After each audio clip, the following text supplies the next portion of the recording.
আসসালামু আলাইকুম। আজকে আমি শেয়ার করব যে আমাদের এলাকায় লাল শাক আমরা যেভাবে বুনে থাকি, কারণ অতিরিক্ত বৃষ্টির কারণে নর্মালভাবে লাল শাক বুনলে সেই লাল শাকটা অতটা ভালো হয় না। এর আগে এই জমিতে আপনাদের লাল শাকের ভিডিও দেখাইছিলাম, আমি ওষুধ দিয়েছিলাম, ভিটামিন দিয়েছিলাম, সেটা দেখাইছিলাম। মোটামুটি আলহামদুলিল্লাহ এখান থেকে মোটামুটি একটা প্রফিট হয়েছে। কারণ আগের বার আমরা চাষ ছাড়াই, মানে নাঙ্গল দেওয়া ছাড়াই আমরা আর কি বিচিটা বুনছিলাম। এখন তো আমাদের নাঙ্গল দিতেই হবে, কারণ জমিতে এখন যদি আবার ওই নাঙ্গল ছাড়াই যদি বীজ দেয় বা পানি দেয়, সেক্ষেত্রে কী হবে, লাল শাকটা ভালো হবে না। এই জন্যই আর কি আমাদের এখন সুন্দরভাবে চাষ দিতে হবে। চাষ দেওয়ার পরে চারপাশ থেকে মাটি উঠাইতে হবে, মাটিগুলো উঠায় এরকমভাবে মানে জমিটাকে তৈরি করতে হবে যাতে আমাদের জমিতে যদি অতিরিক্ত বৃষ্টি থাকে, ওই বৃষ্টির পানিটা যাতে নাকি কোনোভাবেই মানে জমিতে না থাকে। কারণ হচ্ছে অনেক সময়, কারণ এইবার তো দেখছেনই এতই পরিমাণ বৃষ্টি হয়েছে, এই বৃষ্টিতে কিন্তু কোনো সবজি করা যায় নাই।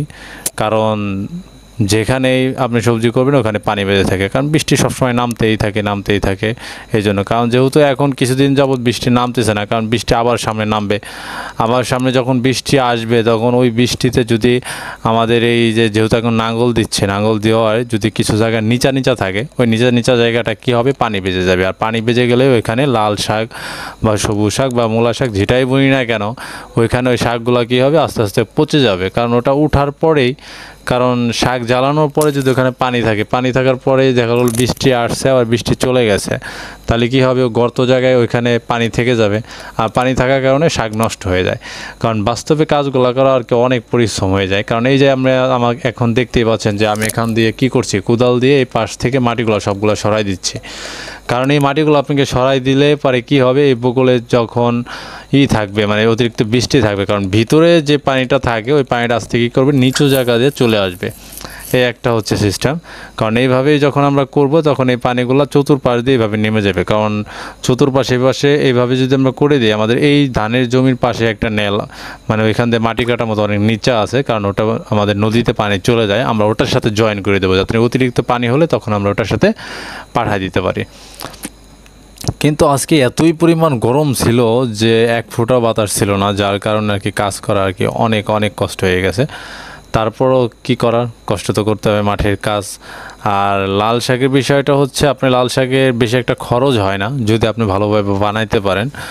ধরেন যে আপনার লাল শাকের খরচ বলতে একেবারেই কম। যদি মনে করেন খরচের বিষয়টা হচ্ছে, ধরেন যে লাল শাক 1 বিঘা জমিতে আপনি 2 কেজি বিচি নিলেন, না 2 কেজি বিচির দাম আপনি সর্বোচ্চ কত নেবে, 800 টাকা বা 900 টাকা বা 750 টাকা এরকম নিতে পারে। আর হচ্ছে লাল শাকে একটা জিনিস কি, আপনি সারের পরিমাণটা একটু বেশি লাগে, বিশেষ করে পটাশ আর ডিএপি, এটা যদি দিয়ে থাকেন তাহলে সেক্ষেত্রে কী হবে, আপনি শাকের লাল কালারটা আসবে। আর আমরা বেশিরভাগই আপনার মানে অন্যান্য শাকের থেকে আপনি দেখতেই পাচ্ছিলেন যে আমরা ইস্পাহানি কোম্পানির লাল শাকটা বুনছিলাম, আর আপনার সবুজ শাকটা হচ্ছে মূলা। সেক্ষেত্রে দেখা যায় যে এগুলা শাকের যে কালারটা আসে, পটাশটা বললে অনেক ভালো একটা রেজাল্ট আসে। আর সবজির ক্ষেত্রে সবথেকে ভালো হয় যত পরিমাণ জৈব সার এই সারগুলো বোনা যায়, সেক্ষেত্রে সবজিতে আপনি ফলাফল রেজাল্ট আর কি অনেক ভালো আসে। কারণ যেহেতু শাক এখানে অতিরিক্ত যদি জৈব সার থাকতো, সেক্ষেত্রে কী হতো, রাসায়নিক সারটা কম লাগতো, আমাদের প্রফিটের মাত্রাটা একটু বেশি যাইতো। কারণ আমরা এর আগের বার শাক আপনার বেচছিলাম 100 আটি প্রায় 700 টাকার মতো, আর এখন তো শাকের দাম কম।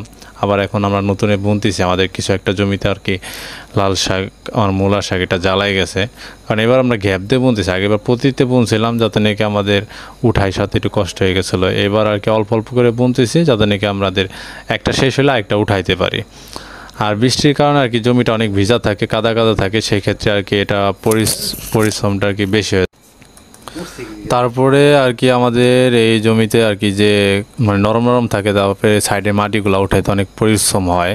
এটা হয়তো বা যদি না কাজ করে থাকেন এটা বুঝবেন না, কারণ আপনি সাইডে দেখতে পাচ্ছেন যে ন্যালটা হচ্ছে এটা আর কি অনেক নরম ছিল, তারপরেও এই মাটিটা উঠাইয়া দেওয়ার কারণ হচ্ছে যখন অতিরিক্ত যখন বৃষ্টি হবে, একই কথা বারবার বলা হচ্ছে, যখন অতিরিক্ত বৃষ্টি হয় বৃষ্টির কারণে আমাদের লাল শাকটা কোনোভাবেই নষ্ট হবে না। কারণ কী হবে, উঁচু জায়গায় যে পানিটা থাকবে ওই পানিটা আস্তে আস্তে ওই নিচু জায়গাতে চলে আসবে। নিচু জায়গাতে যখন চলে আসবে তখন দেখা যাবে যে আমাদের যে শাক বোনা হবে বা জ্বালানো থাকবে, তখন দেখা গেলো বৃষ্টি হলেও আর শাকটা আর কি সহজে নষ্ট হয় না। এইভাবে আর কি আমাদের এলাকায় আমরা শাকসবজি করে থাকি, কিন্তু পরিশ্রমটা একটু বেশি, এটা কিছু করার নাই, যেহেতু কৃষিকাজ করতে হলে পরিশ্রম করতে হবে। যখন আবার পরবর্তীতে আবার জানিয়ে দেওয়া হবে এই শাকে আমরা কী ওষুধ দিয়ে আর কি এখানে কী পরিমাণ আমরা বিক্রি করলাম, এটা জানিয়ে দেওয়া হবে। ভালো থাকবেন সবাই, আসসালামু আলাইকুম।